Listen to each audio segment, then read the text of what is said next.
나는 어릴 적부터 할머니를 너무너무 좋아했다. 갓 철이 들었을 때부터 할머니 집에 자주 놀러 가곤 했다.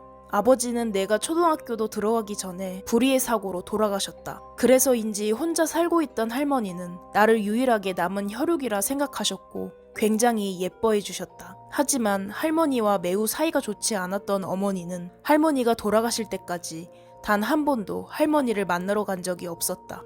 할머니와의 관계와는 별개로 내 어머니는 엄마로서 그렇게 자격이 있는 사람이라고 할 수는 없었다. 최근에서야 알게 된 일이지만 어머니는 원래 술집에서 일하는 분이셨고 아버지는 어머니의 손님이었다. 그렇게 아버지와 만났던 어머니는 계획에도 없는 나를 임신해버렸고 그 때문에 별로 좋아하지도 않는 아버지와 결혼할 수밖에 없었다고 했다. 그래서인지 어머니는 술만 마시면 나에게 악다구니를 퍼부어댔다. 너 때문에 내 인생이 이렇게 됐다느니, 네가 나를 망쳐놨다느니, 너 같은 건 죽어버리는 게 좋겠다는 따위의 말들을 거침없이 쏟아냈다. 그래서 더욱 나는 무슨 일이 있어도 주말은 꼭 할머니 집에 가서 지냈다. 친구도 별로 없던 내게 할머니는 유일한 내 편이었다. 할머니는 믿음이 깊으신 분이셨다. 매주 일요일 오전마다 할머니는 신사에 기도하러 다녔는데 한 주도 빠지지 않고 나를 데려가셨다. 매주 따분한 기도를 함께하는 일은 어린 소녀에게 지루할 법도 했지만 나는 할머니의 따뜻한 손을 잡고 마을의 예쁜 신사에 가는 것이 말로 표현할 수 없을 만큼 좋았다. 내가 아무 생각 없이 편하게 대할 수 있는 사랑하는 할머니와 나만의 소중한 시간이었다. 할머니는 항상 신주 앞에 서서 손을 곱게 모으고 깊이 절하시면서 꽤 긴 시간 동안 기도를 하셨다. 어린아이가 기도를 해봐야 얼마나 하겠는가. 나는 할머니보다 훨씬 빨리 기도를 끝내고 신사 주변을 돌아다녔다.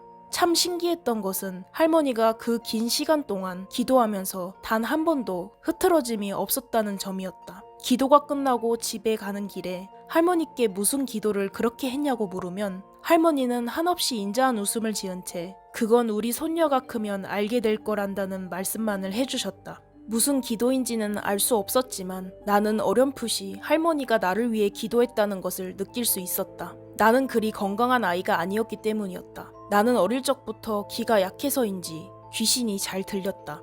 나를 재앙이라고 생각하면서 낳은 어머니의 사념이 나를 이렇게 만들었을까? 거의 매일 밤 가위에 눌리느라 태어나서부터 지금까지 단 한 번도 푹 자본 적이 없었다. 가위뿐만이 아니었다. 자다가 스스로 끈을 목에 건 적도 있었고 배를 바늘로 찌르는 듯한 고통에 밤새 몸부림친 적도 있었다. 어쨌든 우리가 상상할 수 있는 모든 이상한 일은 나에게 일어났다. 부모라고는 어머니밖에 없어서 나에게 벌어진 이상한 일들을 어머니에게 말을 했지만 돌아오는 건 더한 폭언뿐이었다. 내 인생을 이렇게 망친 네 년이 그 정도로 힘들어하냐며 네 년이 더 불행해졌으면 했는데 그거 참 잘됐다고 어머니는 말했다.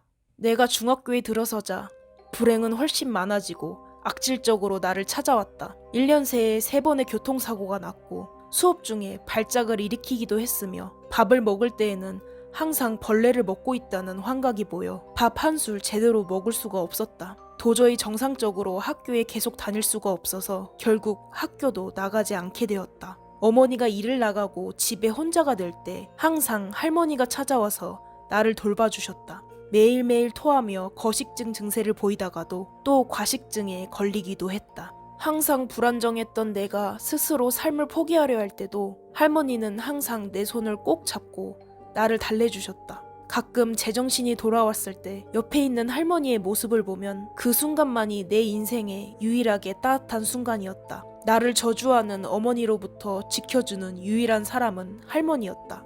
그런 할머니는 내가 16살이 되던 해에 돌아가셨다. 나는 집을 나와 할머니 집에서 씻지도 않고 할머니의 옷가지를 껴안고 몇 날 며칠을 울고만 있었다. 할머니 냄새를 맡고 흔적을 찾을 때마다 할머니의 인자한 미소가 떠올랐다. 할머니의 따뜻한 손길도 떠올랐다. 지금 생각하면 그때 내가 미치지 않은 것이 이상할 정도였다. 그런데 할머니가 돌아가시고 2주가 지났을 무렵 문득 내 몸에 이상한 일이 생겼다는 것을 깨달았다. 어느 순간부터 내게 더 이상 이상한 일들이 일어나지 않고 있었던 것이었다. 가위도 더 이상 눌리지 않았고 주변에서 일어나던 기괴한 일들도 거짓말처럼 사라졌다. 내 사정을 잘 아는 친구에게 이 사실을 말했더니 친구는 할머니가 소호령이 돼서 너를 지켜주는 게 아니냐며 마치 제 일처럼 신나했다. 진짜든 아니든 그 말은 내게 너무도 큰 힘이 됐다. 할머니는 돌아가셨어도 내 곁에서 나를 지켜주시는구나 라는 생각에 힘이 났고 내 삶은 180도로 바뀌었다. 할머니가 돌아가시고 1년 뒤 나는 못 다녔던 학교를 다시 다니기 시작했다. 동시에 아르바이트도 시작했다. 친구가 많아졌고 나는 이전엔 상상할 수 없을 만큼 밝게 변했다. 어머니가 술에 취해 내게 저주를 퍼부어도 할머니가 함께 있다는 생각에 하나도 서럽지 않았다. 그렇게 나는 항상 할머니와 함께 했고 고등학교를 졸업할 수 있었다. 할머니의 수호령과 함께 전혀 달라진 나는 공부도 곧잘 했고 할머니 집 근처에 있는 대학에 전액 장학금을 받고 입학할 수 있었다. 성인이 된 나는 불편한 어머니를 떠나 할머니 집에서 혼자 살며 대학에 다니기로 했다. 가끔 할머니가 그리워질 때면 찾아와서 청소도 하고 이것저것 손질을 하긴 했지만 몇 년이나 비어있던 집은 손볼 곳이 꽤 많았다. 할머니 집으로 이사 들어오던 날 난 짐을 정리하다 할머니 옷장 깊숙이 있던 보따리 하나를 발견했다. 그것은 낡은 노트꾸러미였다. 호기심에 첫 번째 노트를 펼쳐 내용을 보니 그것은 다름 아닌 할머니의 일기였다. 그날 무엇을 먹었고 어떤 일이 있었는지 바른 글씨로 또박또박 적어놓은 것이 꼼꼼했던 할머니를 다시 생각나게 했다. 나도 모르게 눈물이 흘렀다. 노트를 몇 권째 읽어가면서 할머니와의 추억 하나하나가 떠올랐다.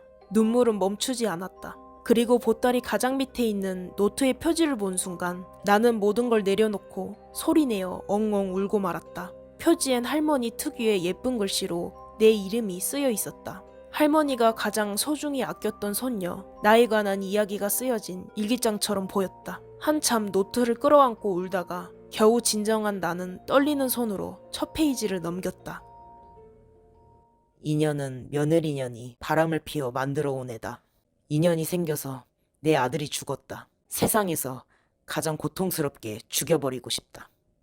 심장에 얼음물이 끼얹은 느낌이 들었다. 그 다음 페이지부터는 매주 일요일 날짜가 적혀 있었는데 거기에는 내게 일어났던 모든 일들의 이유가 적혀 있었다.